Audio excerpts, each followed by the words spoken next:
ओम श्री वैष्णवे नमः। हरे कृष्ण। स्वागत है आपका हमारे चैनल पर। आज के इस वीडियो में आप सुनेंगे वैशाख मास के महात्म के 9वें अध्याय की कथा। सभी प्रकार की व्रत कथाएं हमारे चैनल पर सुनाई जाती हैं, तो सभी व्रत कथाएं सुनने के लिए और हमसे जुड़े रहने के लिए आपको हमारे चैनल को सब्सक्राइब करके बेल आइकन पर प्रेस करना है और आज की कथा अच्छी लगी तो लाइक करके शेयर करना है। तो चलिए अब हम शुरू करते हैं वैशाख मास के महात्म की 9वें अध्याय की कथा। 9वें अध्याय की कथा में भगवान शिव और माता पार्वती के विवाह एवं कार्तिकेय की उत्पत्ति का वर्णन किया गया है।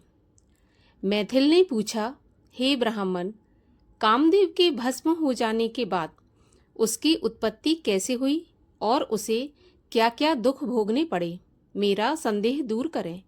यह सुनकर श्रुतदेव जी बोले, मैं स्वामी कार्तिक के जन्म की कथा कहता हूँ, जिसके सुनने से सभी पाप नष्ट हो जाते हैं, यश व धर्म की वृद्धि होती है, पुत्र प्राप्त होता है और सभी रोग दूर होते हैं। हे राजन, जब महादेव जी ने कामदेव को भस्म कर दिया, तब उसकी स्त्री रति मूर्छित हो गई।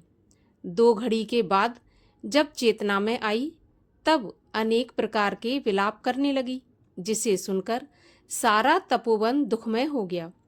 रति ने शरीर त्याग करने का विचार करके अग्नि में प्रवेश करने का निश्चय कर लिया और अंतिम क्रिया करने के लिए अपने पति के सखा बसंत को बुलाया। बसंत भी रति का यह हाल देखकर मूर्छित हो गया।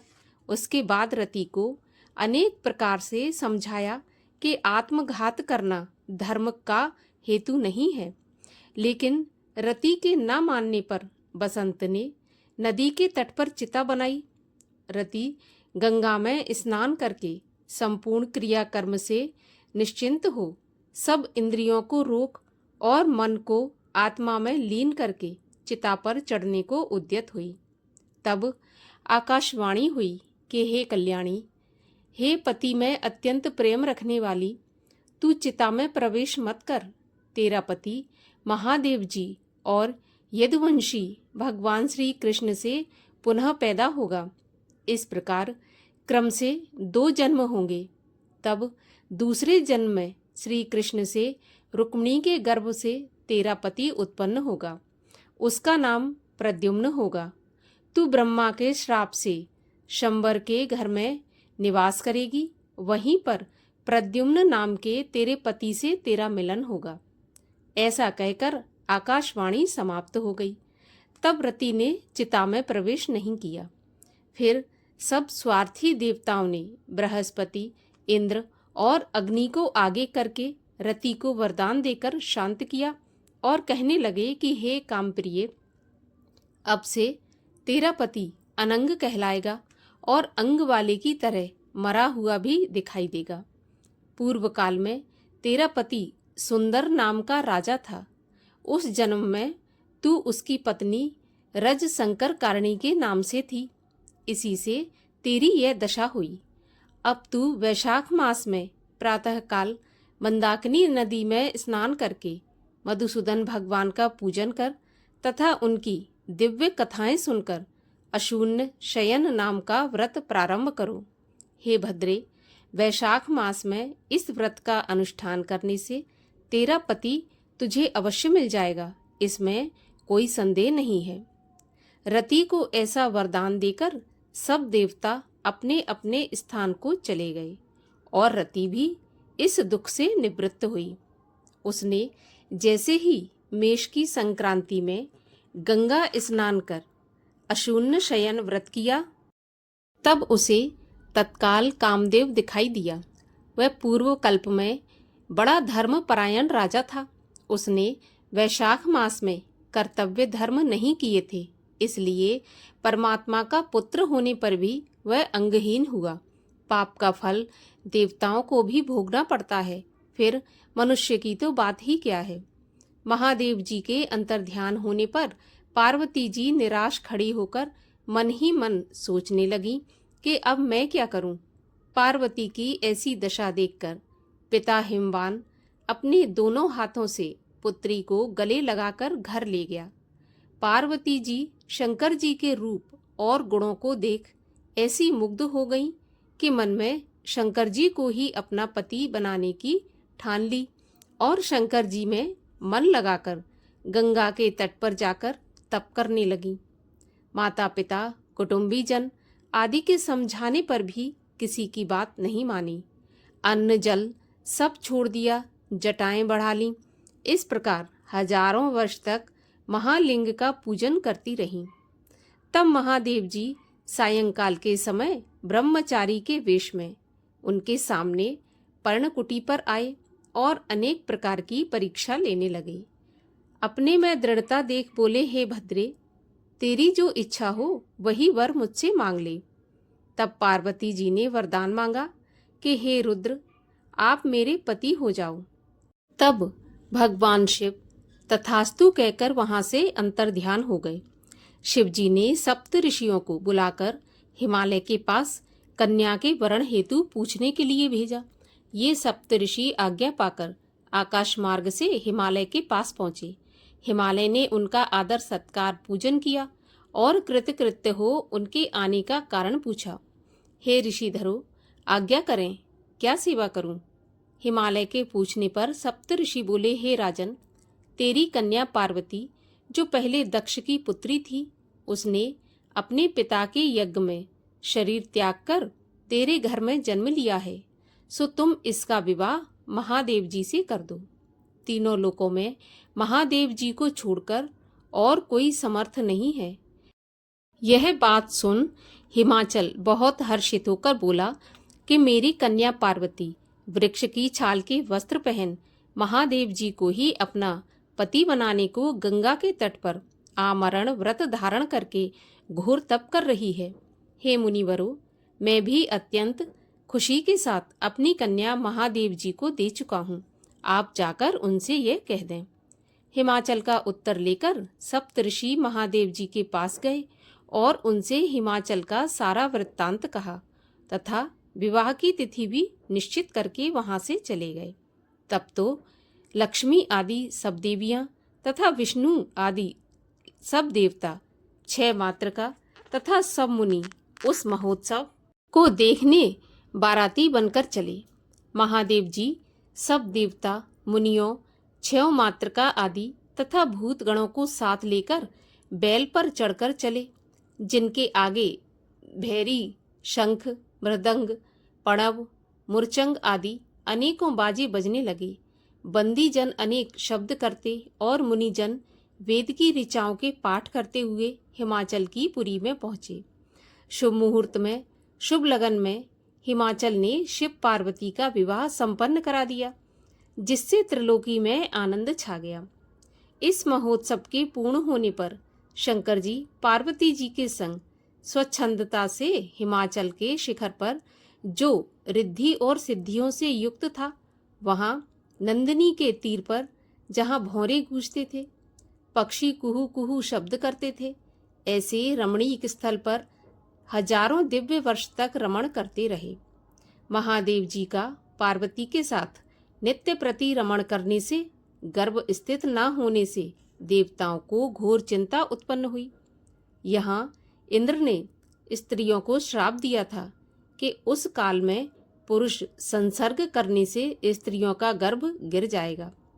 इस प्रकार गर्भस्राव होने से हमारे कार्य की सिद्धि कठिन है। तब इंद्र ने खूब विचार कर अग्नि को बुलाया और उसका अत्यंत सम्मान कर कहा कि हे अग्नि, तू देवताओं का मुख है, तू ही बंधु है, तेरे हाथ में सब कुछ है, अतः तू वहां जा जहां महादेव जी पार्वती के साथ रमण कर रहे हैं, और कहा कि जब वे रमण कर चुके तब तू प्रकट हो उनके सम्मुख चले जाना, जिससे वे पुनः रमण न कर सकें, क्योंकि तुझे देखकर पार्वती जी लज्जा के मारे वहां से हट जाएंगी। तब तू शिष्य होकर कामारी शिव जी से तत्व प्रश्न कर बहुत सा समय लगा देना। ऐसे बहुत काल व्यतीत होने पर पार्वती जी के गर्भ से स्वामी कार्तिक का जन्म होगा। अग्नि देवताओं से विदा हो महादेव जी के पास गया, परंतु उनका वीर स्खलित न होने से पूर्व ही अग्नि वहां पहुंच गया, जिससे वस्त्रहीन पार्वती को बड़ी लज्जा उत्पन्न हुई और बड़े खिन्न मन से अलग हट गईं। तब महादेव जी को बड़ा क्रोध हुआ और अग्नि से बोले, हे दुर्मते, इस स्खलित वीर को जो अत्यंत दुस्सह है तू ग्रहण कर। तूने रति समय में विघ्न किया है, इस कारण अपने वीर को तेरे मुख में त्यागूंगा। ऐसा कह अग्नि के मुख में वीर छोड़ दिया।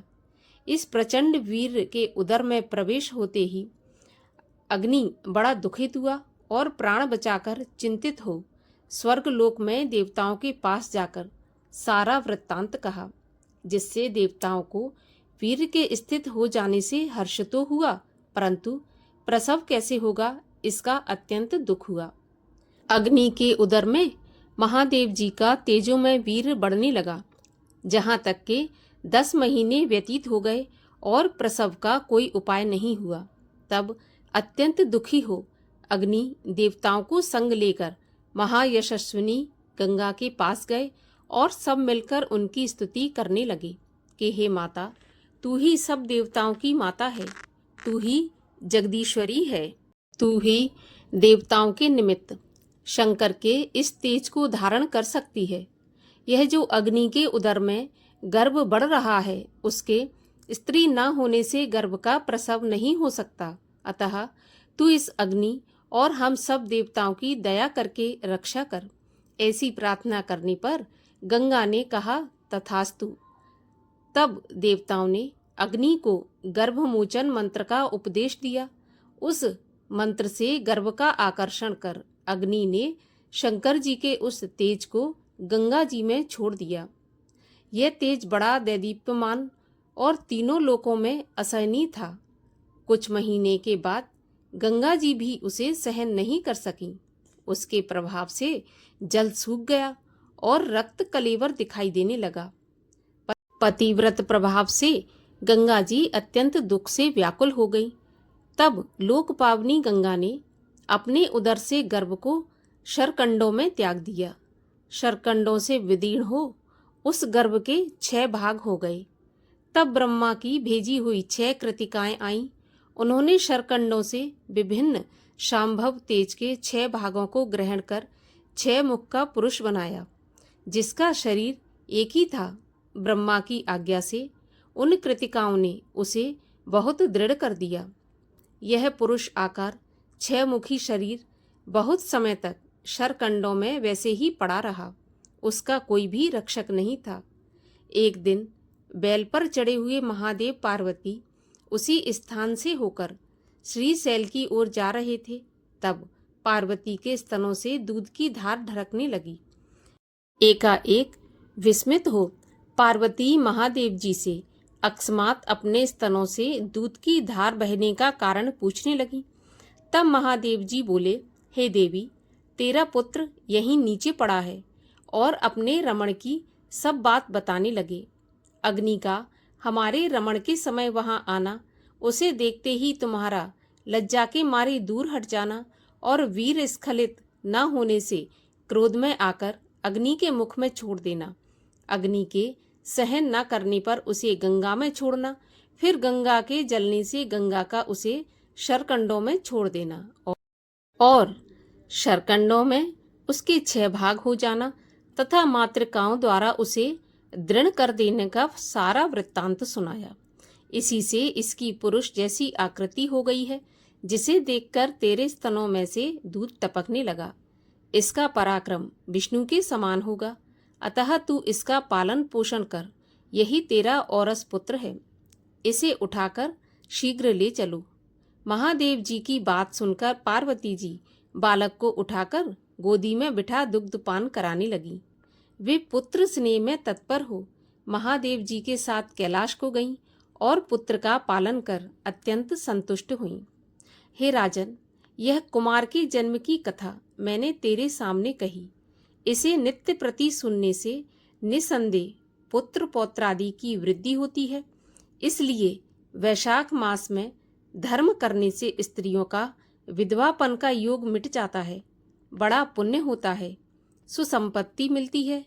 इसी के प्रभाव से अनंग कामदेव भी अंगी हो गया था। जो लोग इस मास को बिना स्नान दान किए बिता देते हैं, उन्हें बहुत से धर्म करने पर भी अनेकों दुख भोगने पड़ते हैं। इसीलिए यही एक मास संपूर्ण धर्मों को करने के लिए हितकारी बताया गया है। इस प्रकार वैशाख मास के महात्म के 9वें अध्याय की कथा का यहीं पर समापन होता है। आगे की कथाओं को सुनने के लिए चैनल को सब्सक्राइब करके बेल आइकन पर प्रेस कर लीजिए और आज की कथा लाइक करके शेयर कर दीजिए।